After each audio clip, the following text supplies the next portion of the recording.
Hi, in this video we are going to make an overview about registration using verification email. So for this example we are going to use Mailtrap.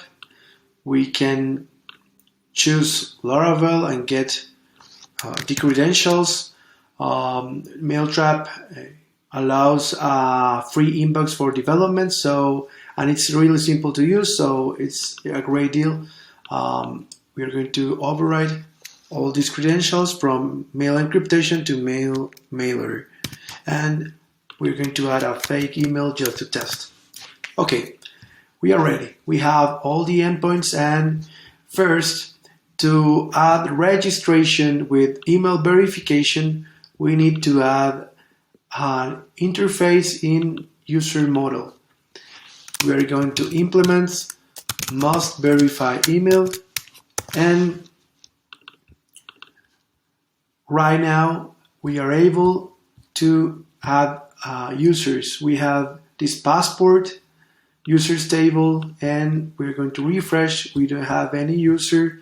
We are going to register a John Doe user. So right now it's sending the email and it returns the token, and it adds the email verification at the same time. So it registers a user, it creates a user, it returns the token, it creates a token, and it sends the email. Okay, right now we are able to modify the URL. If you see here, we have some passport app test API verification URL, and we can override this URL and go to config, JSON API. In email account was already verified, we can make some changes like testing on here, testing. So it will throw testing frontend and verified and already verified. And these routes are useful because there are scenarios where in your frontend application you will have different views for these endpoints, or you can use the same. The package just take that in mind because you could get more flexibility. Okay, so right now I will click and I will get testing frontend app verified, and if I click again to verify, I am already verified. So this will be the URL of your frontend application that will be totally separated from the backend, and you can customize different views for different credentials. Well, right now you are verified, and you can see this in the users table that you are verified at this moment. And we are going to show another example, another feature. So we're going to register another user that will be AIM.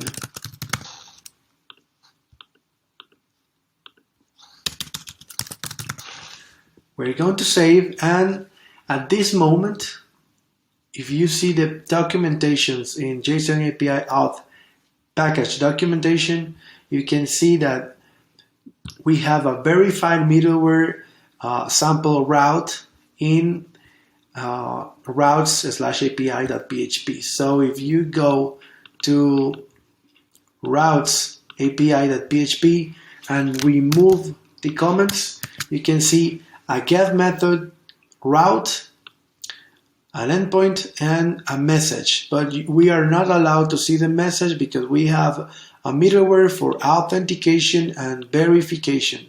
This class outkit just is pretty much the same as returning the corresponding authentication if it's passport or if it's sanctum. So to make it more easy, we use this get middleware, so you don't need to remember, or you don't need to be worried about the implementation that you need. Okay, so, and you use the verified middleware, but this is something that is important to explain.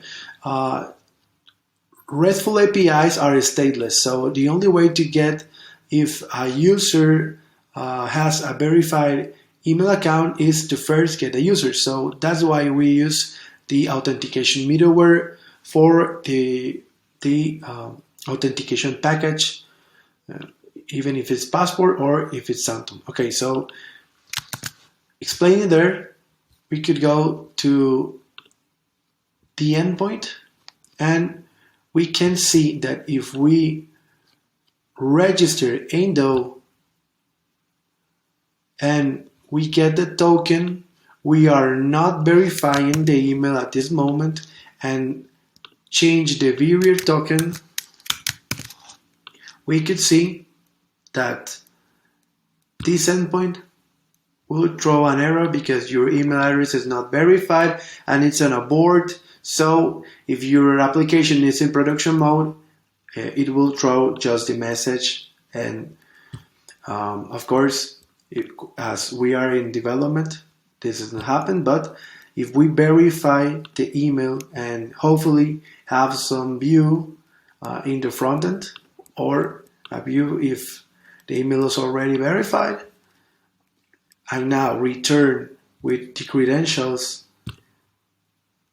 we are able to see the message. The email account is already confirmed. Now you're able to see the message. So we have the registration with email verify and verified middleware for APIs without writing any line of code.